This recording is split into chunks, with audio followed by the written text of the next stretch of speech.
उन्नाव से कानपुर को जोड़ने वाला अब पुल टूट गया है। ये पुल अंग्रेजों के जमाने में बनाया गया था। इस पुल को बनाने में 7 साल 4 महीने का समय लगा था, लेकिन अब ये पुल धराशायी हो गया है। तो कैसे गिरा ये पुल, आइए देखते हैं इस रिपोर्ट में। कानपुर में 150 साल से ज्यादा पुराना गंगा पुल का एक हिस्सा अचानक भरभरा कर गिर गया। आजादी की लड़ाई का गवाह रहा ये पुल कभी कानपुर को लखनऊ से जोड़ने का काम करता था। हालांकि गनीमत ये रही कि इस हादसे में कोई जनहानि नहीं हुई, क्योंकि ये पुल 4 साल पहले ही कानपुर प्रशासन ने आने जाने के लिए बंद कर दिया था।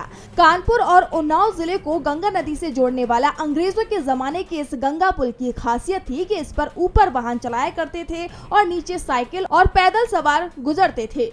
कहा जाता है कि अंग्रेजों के समय ये पुल कानपुर से लखनऊ जाने वालों के लिए अकेला रास्ता हुआ करता था।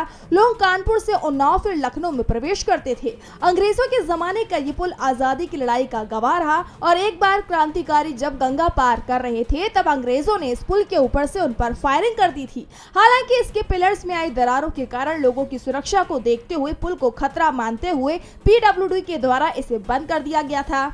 जब ये पुल बंद किया गया तो उन्नाव के शुक्लागंज में रहने वाले 10 लाख की आबादी को परेशानी हुई।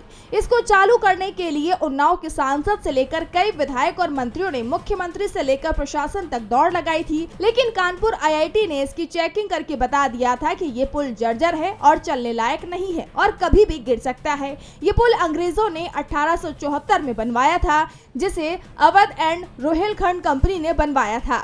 इस पुल को एक धरोहर की तरह संरक्षित करने पर जोर दिया गया, लेकिन इसकी देखरेख और संरक्षण की जिम्मेदारी किसी ने नहीं ली और अब ये पुल अचानक कानपुर की ओर के हिस्से से पिलर नंबर 9 पर देर रात ढह गया।